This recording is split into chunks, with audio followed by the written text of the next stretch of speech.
Hey everyone, I'm Lauren, the founder of Mizuba Tea Co. In this video, my friends and I are going to teach you everything you need to know about serving Mizuba matcha at your shop. I'll explain what matcha is, and we'll show you how to fit Mizuba into your workflow. And at the end, we'll hear some pro tips from a real live barista trainer. First of all, what is matcha? Matcha comes from the same plant all tea comes from, the Camellia sinensis. But matcha is a highly specialized tea and receives special care and attention during processing. In order to be considered matcha, the tea must be shade-grown in Japan, made from tencha tea leaves, and stone-milled into a fine green powder. Mizuba's signature matcha is sourced directly from small family farms in Uji, Japan. We've worked with these families for almost a decade, and these long-standing relationships mean everything to us. We buy from the same producers every year, and because they can count on us to buy their tea, our partner farms can continually invest in ensuring their quality is always exceptional. Sourcing our signature matcha was an intentional process of finding a tea that is not only delicious on its own, but can also stand up when added to milk and other ingredients. You know how a really floral espresso will get totally lost in a latte? So will a super delicate matcha. Mizuba's signature matcha is the perfect balance of sweet and creamy with enough backbone to pop through a latte. Okay, are you ready to make some matcha? I'm here at Dune Coffee with my BFFs Carolina, Mal, and Renee. They're gonna help me out for this part.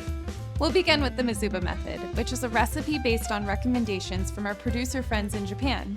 This is our favorite recipe, and the vast majority of our cafes use it. But later on, we'll also show you a few alternate recipes in case they work better for your cafe. The Mizuba method is simple. You just need 1 level teaspoon of Mizuba matcha, plus about 3 ounces of water at 160 to 175 degrees Fahrenheit. The end result? A frothy, smooth, and delicious tea. Let's start by adding a level teaspoon of matcha to your chawan or tea bowl. Next, get your water ready. Again, we're looking for water around 160, 175 degrees Fahrenheit. If you don't have a way to control the temperature of your water, that's okay. All you need to do is fill your kettle or pitcher with hot water and then shock it with a splash of cold water. The cooler your water is, the sweeter your matcha will be. Just try not to go above 170 degrees Fahrenheit. Otherwise, the tea can tend to overextract and taste slightly bitter. You're going to add water 2 separate times. The first pour will help the matcha bloom and get rid of clumps, and the second addition will make the tea nice and frothy.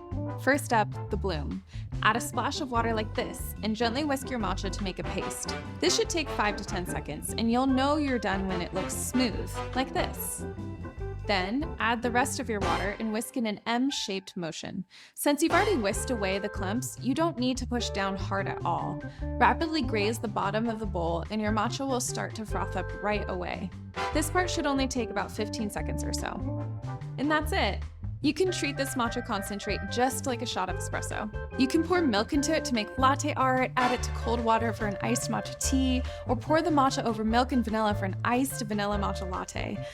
Or add it to ice cream for a matcha affogato, or to lemonade for a matcha lemonade, maybe a matcha mimosa. I'm thirsty. Is it break time yet? No? Okay. We recommend the Mizuba method to every cafe, but we have 2 other methods that might work for you as well, depending on your equipment and workflow.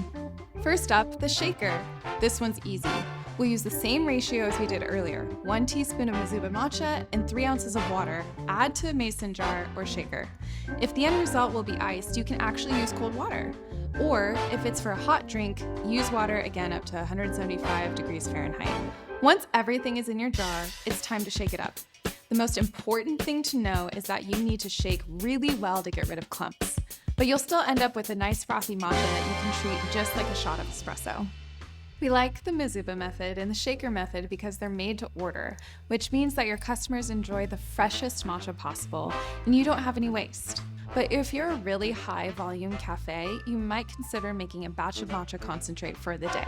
You can find the ratio that works best for you, but we'd recommend starting with a 1:35 ratio of matcha to water by weight. That means for every 10 grams of matcha, you'll use about 350 grams of water. You can prepare the concentrate in a shaker, with a chasen, or with a handheld frother. Just make sure to pay extra attention to matcha clumps, as we find they can form much more easily in a larger batch. We recommend storing your concentrate in the fridge when it's not in use. And because matcha is highly sensitive to oxygen and light, you should discard your unused concentrate after 24 hours or at the end of the day. This is part of the reason why we prefer a made-to-order method. It's zero waste. But we have a few cafe clients who implement a batch system really well, and it can be super efficient on bar. We're here to support you with any method you choose, and don't hesitate to reach out to our team if you want to walk through what's best for you. There are just a few more things you should know before starting to serve Mizuba in your cafe. After you've opened your bag of matcha, please store it in the fridge when it's not in use. This will help prevent oxidation and prevent the fresh flavor of the tea from going stale. It's totally fine to keep in a container of matcha out during the day for service, but just make sure to put it back in the fridge for overnight. Finally, keep things clean. I know how hectic barista shifts can be, but clean equipment means tasty matcha. We recommend rinsing the chasen with warm water between each use. We also made a short video about caring for your whisk, which you can find below. Alright, that should set you up to make excellent Mizuba matcha. To wrap up, I'm going to hand it over to Carolina, the head of education here at Dune Coffee, where we've been hanging out and filming this video. She's trained so many wonderful baristas and makes an insanely delicious Mizuba latte herself, so she has a few tips and tricks that are super helpful. Hey everyone, my name is Carolina and I'm the head of education here at Dune Coffee Roasters. As someone that trains a lot of baristas, I've figured out a couple different tips and tricks when it comes to making the perfect matcha. As a barista, whenever I'm working with matcha, I try to imagine I'm working with espresso. For me, that means I want my matcha to be relatively similar in volume and in texture. A trick I use to remember how to properly whisk my matcha includes whisking in an M formation. M is for Mizuba, and it always yields the creamiest matchas. When mixing my hot water, I try to remind myself that the introduction of cold water actually makes my matcha ever so slightly sweeter. Don't forget to add cold water. As baristas, we love watching our pour-overs bloom. Remember, matcha blooms as well. Let it release those happy flavors. When pouring into matcha, don't be afraid to create latte art. Mizuba allows us to do our best work. Thank you so much for watching our video. We care so deeply for each of you, and the farmers we work with are incredibly thankful for your support. If you ever have any questions, please reach out. We are stoked to help make your matcha program the best it can be so you can serve Mizuba tea to its highest potential. Until next time, cheers!